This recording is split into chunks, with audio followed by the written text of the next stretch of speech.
Hi guys, a very warm welcome to everybody present. This is Architecture Talk Track with Sara Kolata, and we're gathering today for the first conversation held with Jeff Echols and Bryon McCartney. I invited the two experts today because the world is finding themselves in the midst of a big global crisis related to the coronavirus outbreak, and most of us within our industry are at the moment working from home in isolations, and many of us are wondering what's next. So we called this meeting today to discuss some of the issues that we're all facing as architects, and ideas of how to pivot around this. I'm an architect myself. I had a company in Guatemala which was serving the humanitarian sector of architecture, and right after wrapping this project up, I've come over to Europe and I started working as a digital strategist for architects, helping them position themselves as experts online and exploring opportunities of digital education within architecture.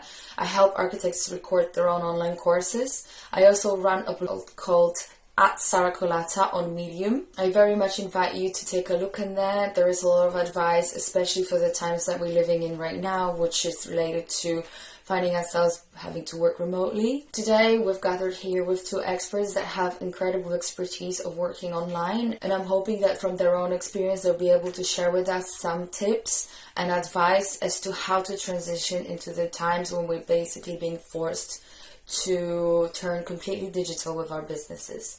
So Bryon and Jeff, I'm going to let you introduce yourselves. Bryon, do you want to start? So my name is Bryon McCartney. I'm with ArcMark. We are a architect, branding, and marketing firm in Southwest Florida. We work with architect firms across the country here in the U.S. And our main focus is really helping architects to kind of build their brand, help them communicate their value through messaging, help them build good websites so they can get found online, and then help them generate new leads. So that's basically what we do. And we're hearing some things as well here about coronavirus as everybody else is, and I'm looking forward to this discussion. Excellent. Jeff, welcome. Thank you. Thank you. My name is Jeff Echols. I'm the President and Chief Strategy Officer of Echo Engagement, and also the host of the Build Your Brand podcast. And I help professional services firms, and very oftentimes architecture and engineering firms, really look at and answer one question. And it's the question that everybody's asking, and it's, why should I choose you? Your clients are asking that, your employees are asking that, your prospects are asking that. So most of my work focuses on answering that question in a way that not only differentiates you as a business, but makes you more relevant to that ideal client than your closest competitors. And so my mission this week has been to talk to as many people as possible in the midst of this global crisis that you just described. And I've, there's been a lot of heartbreaking and interesting and heartfelt conversations this week. So I'm happy to share and happy to learn about everybody else's experience.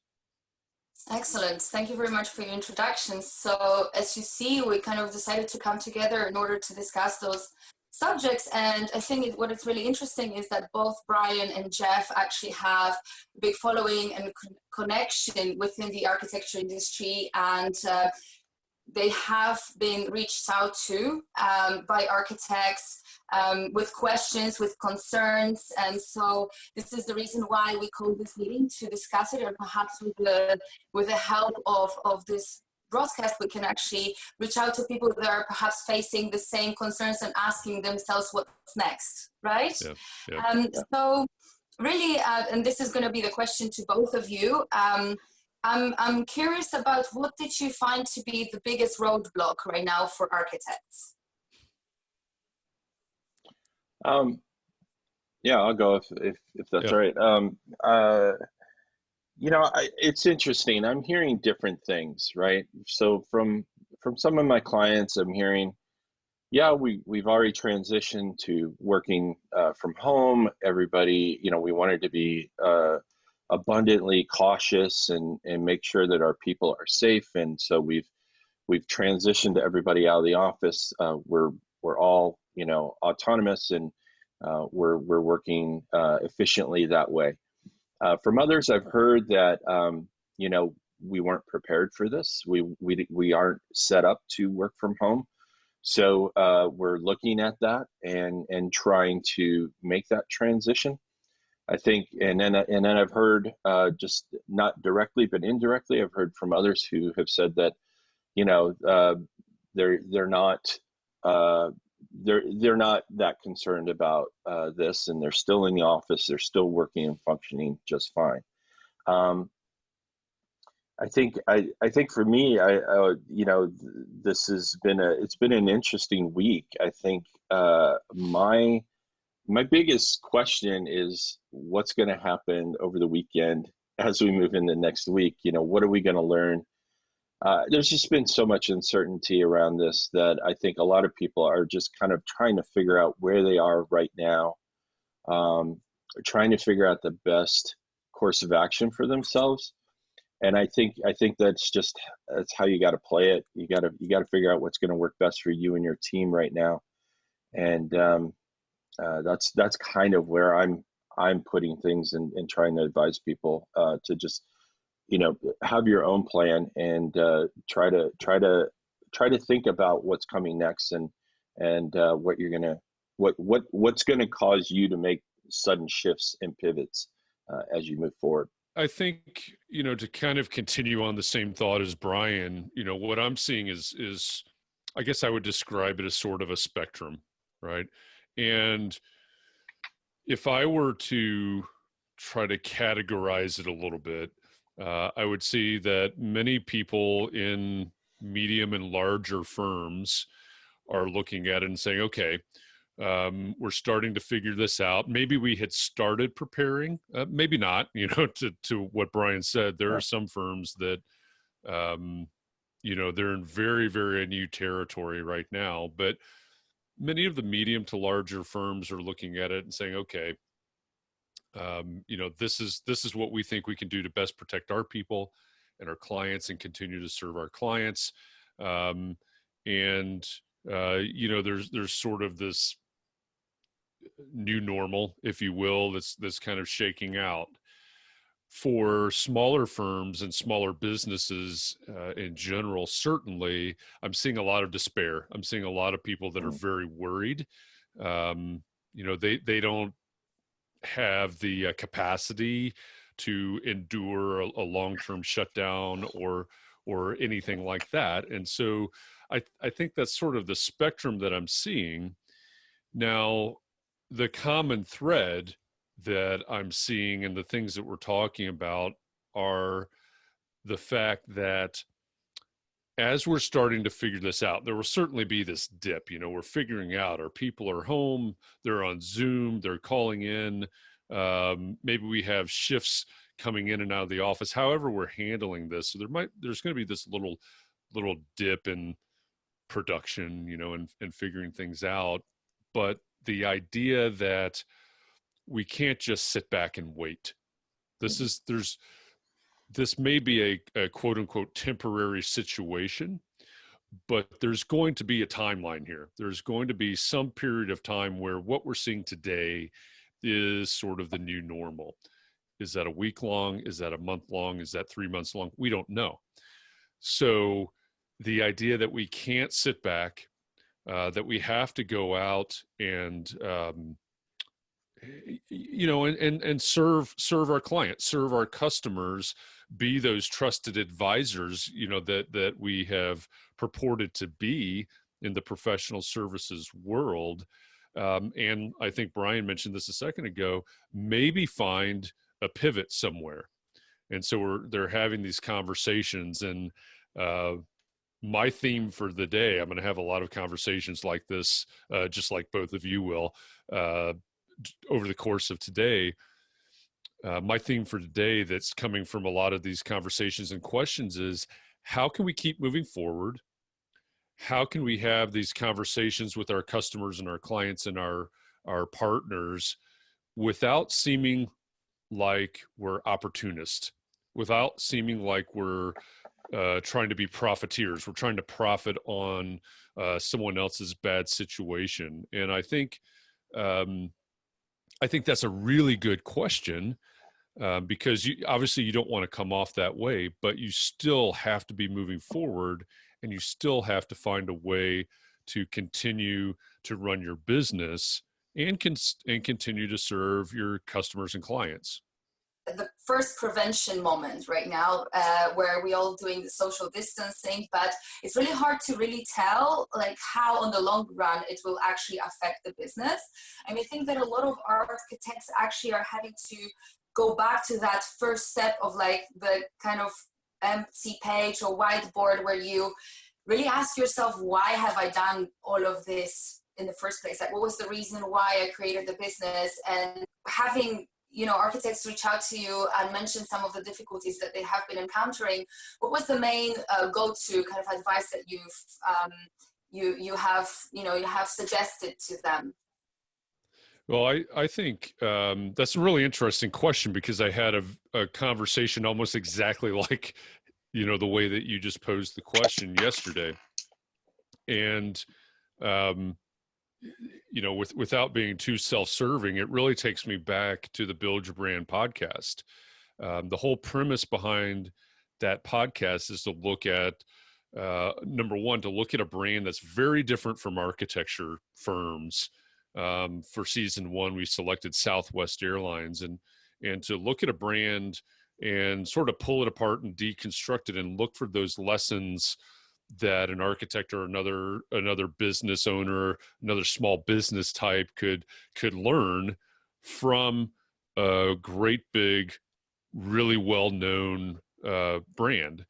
And so over the course of studying Southwest Airlines, it became very apparent that they understood what their purpose and their passion was from the very beginning. It took them several years to really kind of mold that into the idea that they're the Freedom Airline. That was sort of their first purpose statement. So it took a little bit of time to get there, but from the very first day, there's this story where the two founders sat in a bar and drew a triangle on a cocktail napkin. The purpose of that company has never changed from that triangle on the cocktail napkin. And so I was having this conversation with an architect yesterday. He's a principal at a pretty large firm in the Midwest of the United States. And I said, the real key to Southwest Airlines and the key to success, especially in crisis times, but in all times, is your focus. And with Southwest Airlines, they have this, and most people don't even understand how deep this goes, but they have this relentless, that's really the only word I can use to describe it. They have a relentless focus on their purpose.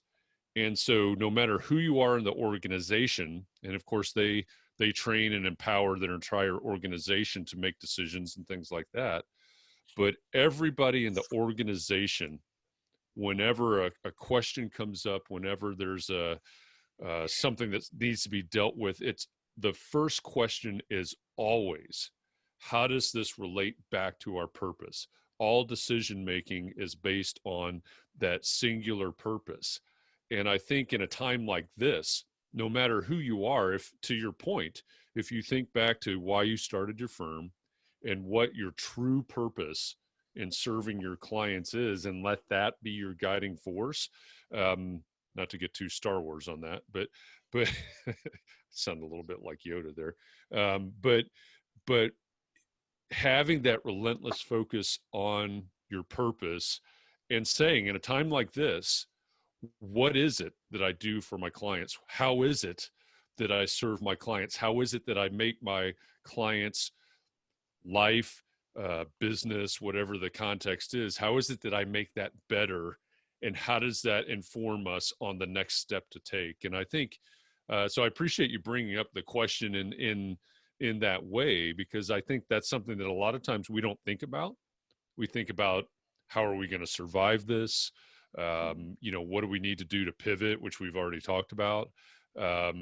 What does it mean to work from home? But I think if we draw back to that purpose and say, okay, this is our purpose, what does that mean in terms of this next step or creating a new product offering or whatever the situation is? Yeah, I think those are some great points. And as long as you don't look like Yoda, Jeff, I think you're doing okay. I'm a little taller than Yoda. Yeah. If I could just keep my headphones here. All right. Okay. Anyway, um, I think that kind of if I can just kind of extend on that, it's that I think one of the things that I heard this week was that you can only focus on what you can control. I think it was Mark LePage that mentioned that, and I think that's really sage advice for where we're at right now. We don't know how long this is going to last. Okay. We don't, we don't know what's going to happen next. It's something where we all have to be, I think, very flexible and very just we have to adapt as the situation develops. And I think for architects, especially, um, I think there's a huge opportunity in all of this. First of all, a lot of people don't, I hear this from architects all the time. People don't know what I do, right? And people don't understand the value that I can bring. Well, now's your time to be able to kind of show that. There are businesses that are shutting down for long periods of time, and schools that are going to be closed, the community centers, churches, all these places are going to be shuttered and vacant for a long period of time. Uh, what can you do to advise people and counsel people on how to, protect their assets during this time period? What is the minimum viable, maintenance on it, and things like that. I mean, I think there's a lot of things to think about in how we can not only serve our clients, but how we can serve our communities and the people around us. And I think architects need to be part of that discussion. So that's kind of that's the way I'm steering some of my conversations as well. Is to like, let's just think out of the box a little bit and kind of look at what's going on around us and how can we contribute in a way that's not only going to help others, but quite frankly, it's also going to help people better understand what your role is and how you can help the community. I think that is a really excellent point. And I think it brings up, as you said, I think it brings up a really important topic. Every firm that I talk to ever will at some point talk about wanting to be the trusted advisor. Mm-hmm. And there's lots of, and this is not a new discussion. This goes all the way No. back to 1857 and the formation of the American Institute of Architects. The idea of the value of an architect. And many architects recoil at the idea of other people, other industries, other professions using the term architect. And to Bryan's point, this is your time to plant the flag in the ground. Mm-hmm. This is the time to actually show what the value of an architect is. And for all of the architects out there that feel like they're being commoditized, which is almost all of them, Yeah. for all of the architects out there that feel like, or that are annoyed or offended when someone calls and says, hey, what does it cost to get a set of blueprints? Mm-hmm. And then you think, well, that's not what we do. We design, life safety and quality of space and all those things. Well, now's the time. Now is the time to say, hey, we offer a lot more to our clients, to our community, to the world at large than just producing a set of blueprints. And so, sorry, it sort of triggered me, and I'm up on my soapbox now, but this is exactly the time and the exact type of situation that gives architects the ability to make that pivot and to really define and really explain the value that you bring. Now, the trick is you've got to be able to communicate that in a very clear and compelling way, which, I'm sorry, but most architects have done a very, very poor job of doing over history. That's why I'm in business. That's why Bryon's in business. That's what keeps us paying our mortgages. But now's the time that you have to be able to clearly come up with a clear and compelling answer to the question, why should I choose you? What do you do? What's your value? But it's a fantastic opportunity. Yeah. And to be honest, I mean, you know, the other factor in that too is that most of your competitors are not going to be doing that. Correct. You know, there's a wide open lane for you to occupy right now that other architects just aren't even thinking about. And you know, and let's face it, only smart people are going to watch videos like this. So. Exactly. Definitely those people that seek answers. Right. Yeah, that's a good point.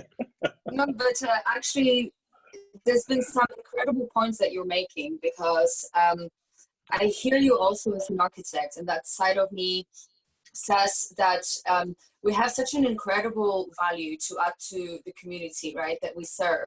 And so often it all goes down to just the simple service that we being asked to do, like, yes, draw blueprints. But the truth of the matter is that we do create spaces of interaction. We almost like shape psychology, right? Of when people come together, and there's so much emotion and knowledge and expertise that goes into what we do with the design aspects of things. And I think that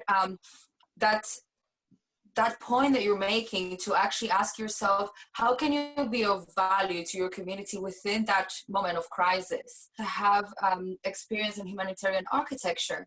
And I actually, whenever I went to a whole new scenario, whether there was a disaster relief project or extreme poverty, I realized that essentially I'm implementing the same strategies as an architect to every situation like that. Yes, there are shocking humanitarian kind of situations that get you a little bit stirred up, but at the same time, what is really, first of all, design, and what is business? It's all about problem solving. And right now we're in a situation where we're facing a massive problem, and we have an ability to come together to talk about it. We have the ability to listen to experiences and thoughts of other influencers and thought influencers, such as the experts here. And so the ability to really ask yourself, how can I be of value today? And be adaptable, like Bryon said, be adaptable and flexible, and just say, well, yeah, maybe I need to let go of drawing blueprints right now. Right. Hey, here's a thing, you know, that I heard, and I don't know if it's true, but I heard this. China built 1,000-bed hospital in 8 days. 1,000-bed hospital in 8 days. Now, the person who was saying this, you know, it was on a news channel, something, they were having a panel. They said, here in the US, we do not have that capability. So whatever happens in the next few weeks, when we get on the other side of this, people are going to be looking for additional answers and additional solutions.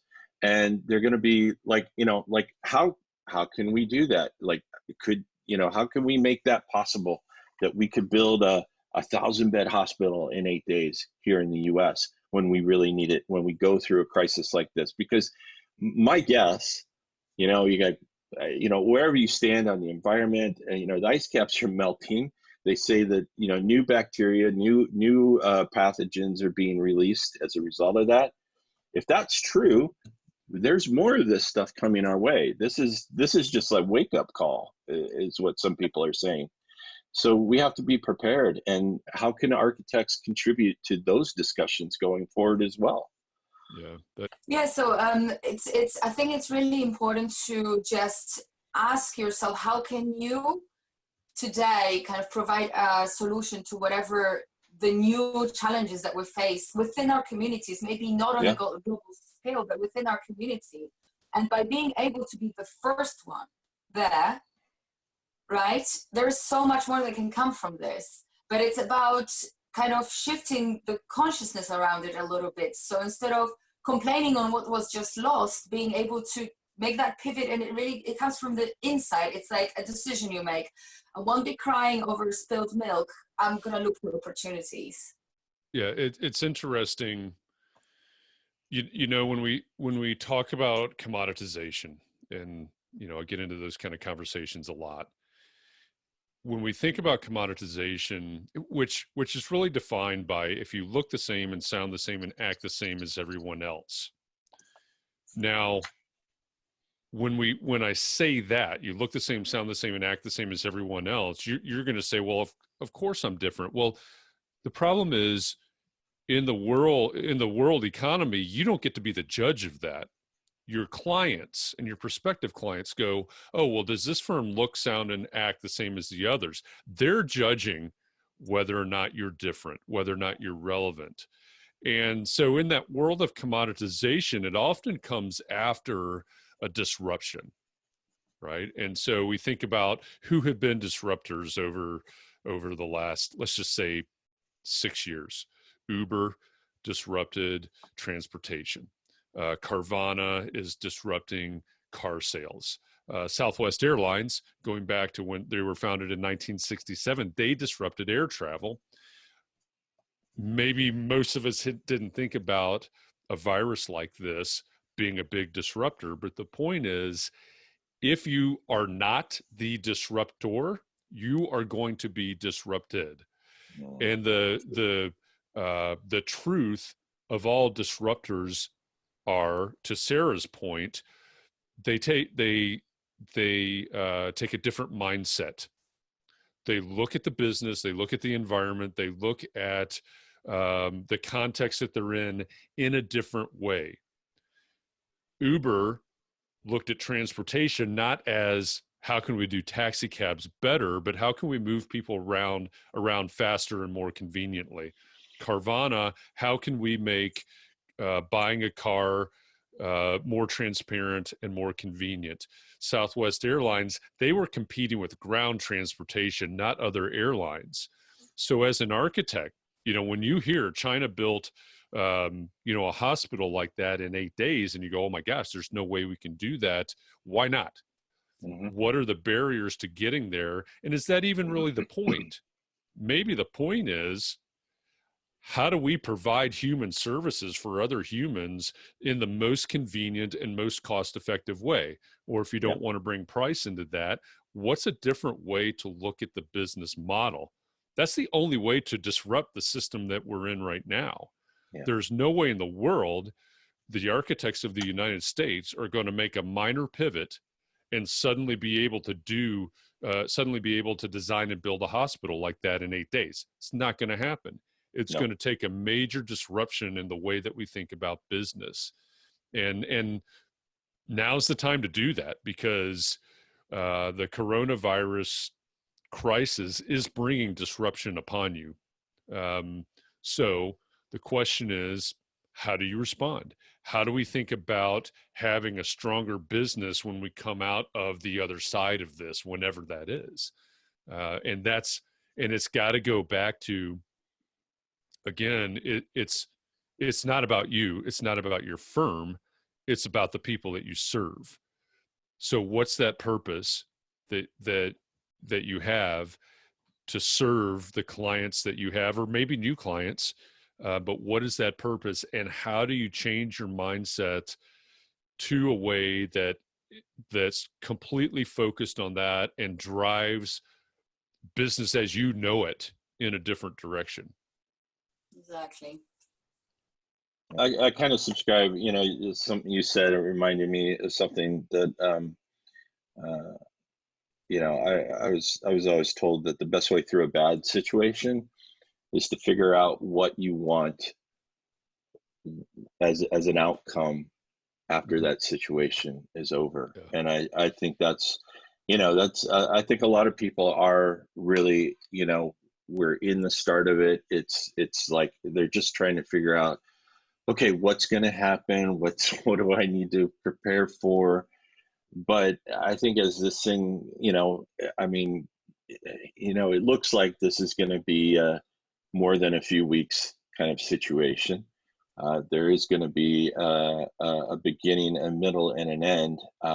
And I don't know how well we're going to be able to recognize those different stages, but as we move through this, um, it's going to be, people are going to have some extra time on their hands, I'm sure.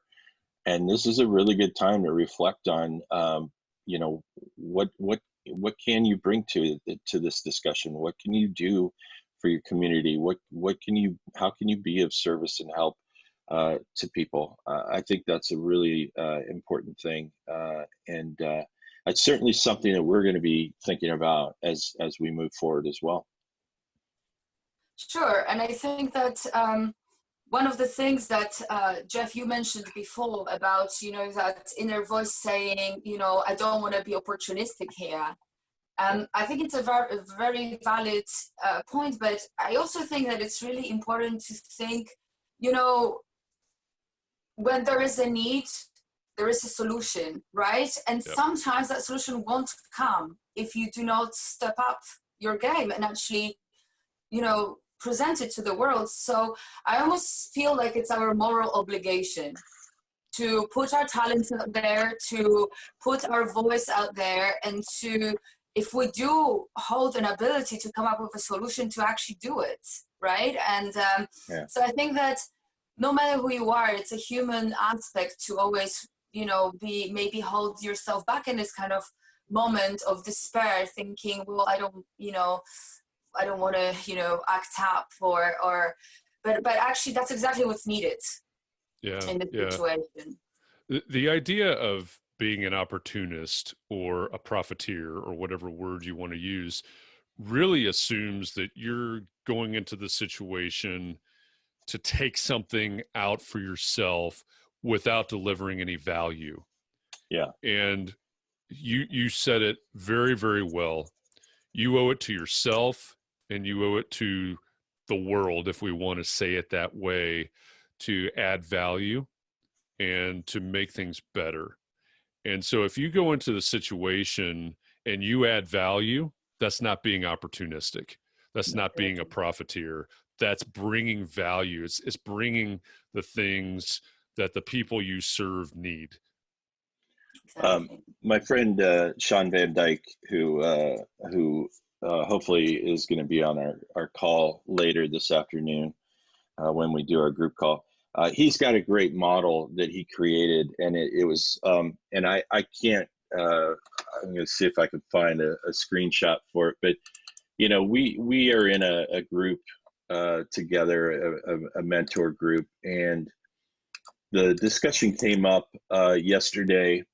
Oh yeah, here it is. I'm going to share this. I'll share my screen here.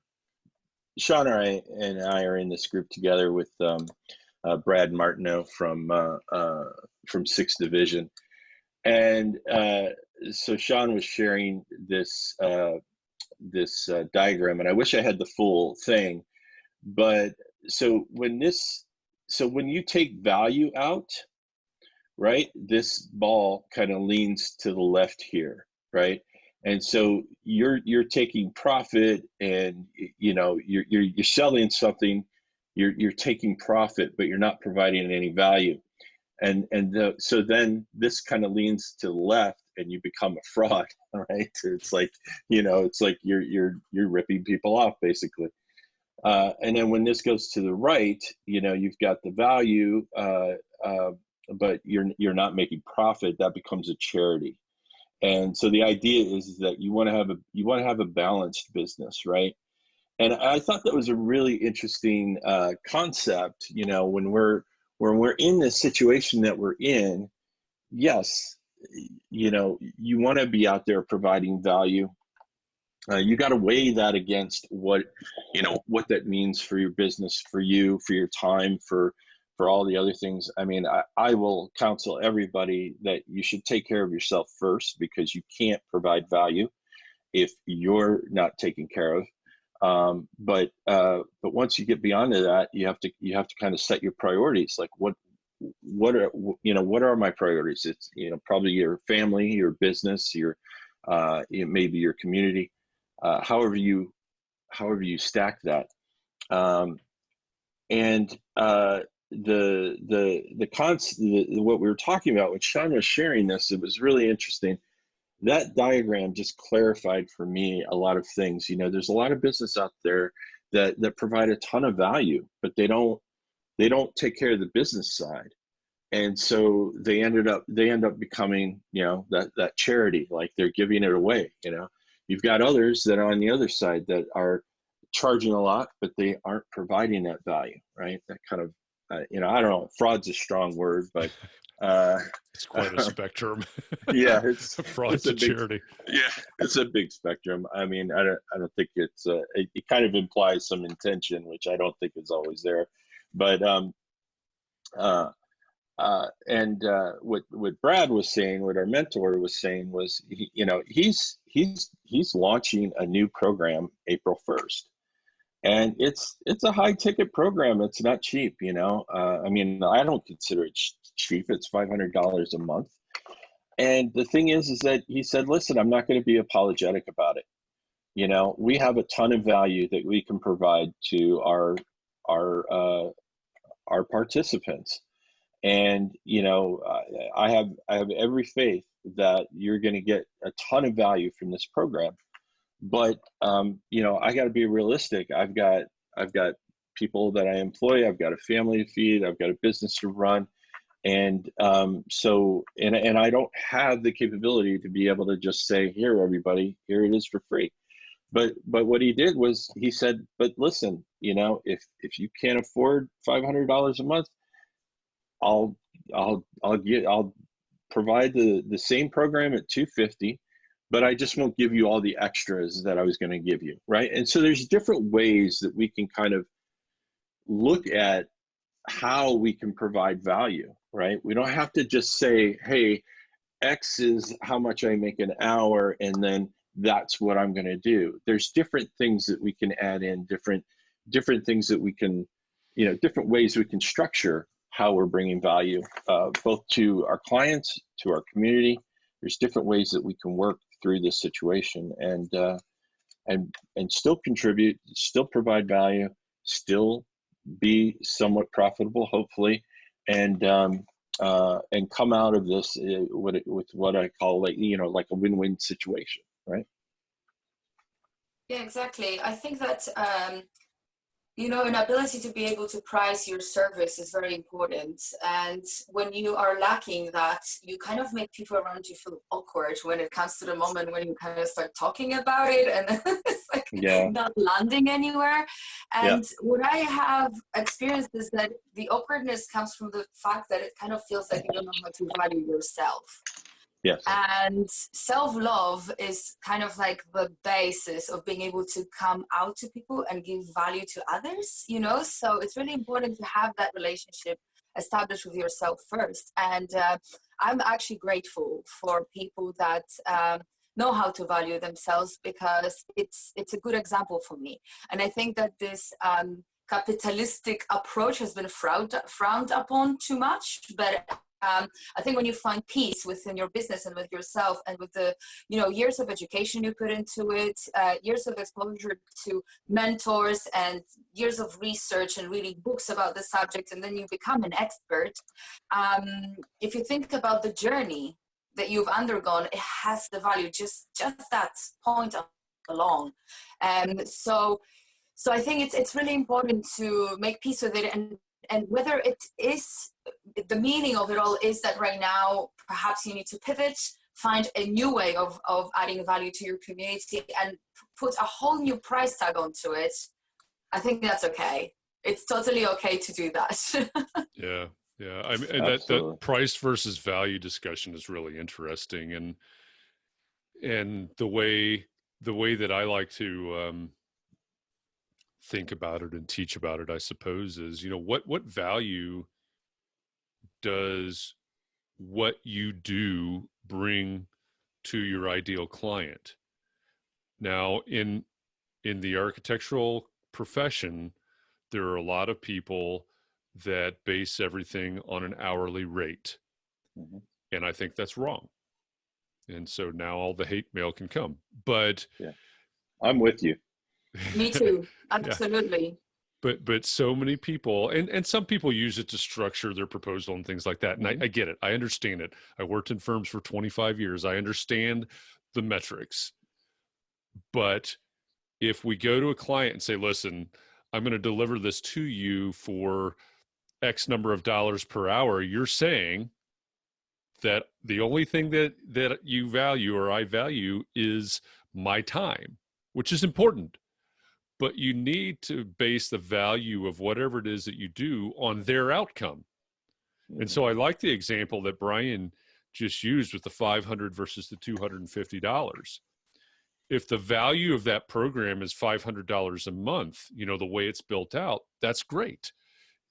Many people in that space will say, well, I want to deliver 10x value on the cost. So let's just say the thinking is that if I charge $500 or $500 a month for that, then the person that goes through this program is going to get $5,000 a month value out of it. That's the way a lot of people think, and that's fine. Mm-hmm.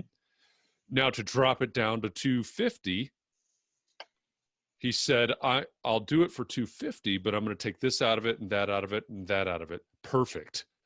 Because now you're taking things out of it that have a value. They have an inherent value, but I can't deliver it at that same level. So in order to deliver it at $250, I've got to take things away. That's perfect. It's not that I'm reducing. It's not that I'm discounting. It's just I'm taking things off the table. And this is the value of what I'm leaving on the table. And I still expect, going along that same thought process, I expect that based on this stuff that's still left on the table, you're going to get $2,500 value out of it.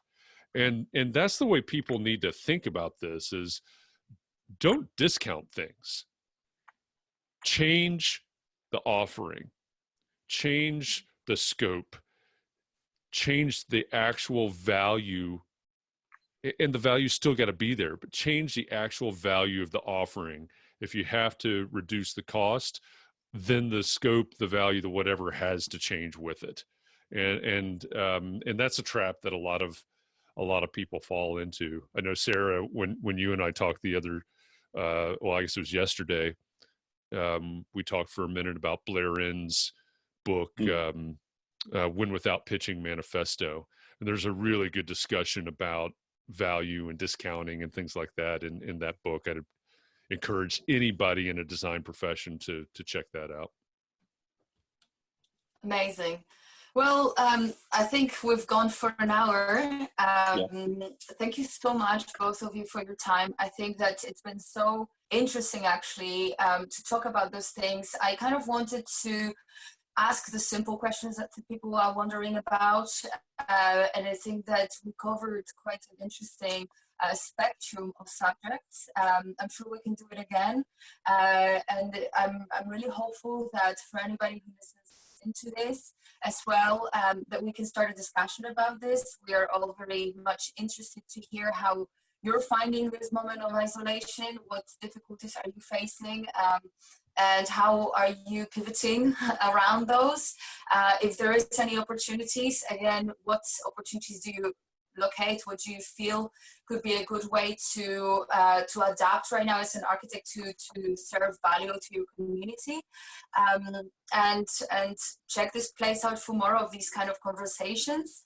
And thank you very much for joining. Thank you, Bryon and Jeff, for being here and supporting this conversation. And please tune in for more. Great. Thanks for the invitation. Happy to share. Thank you, Sara.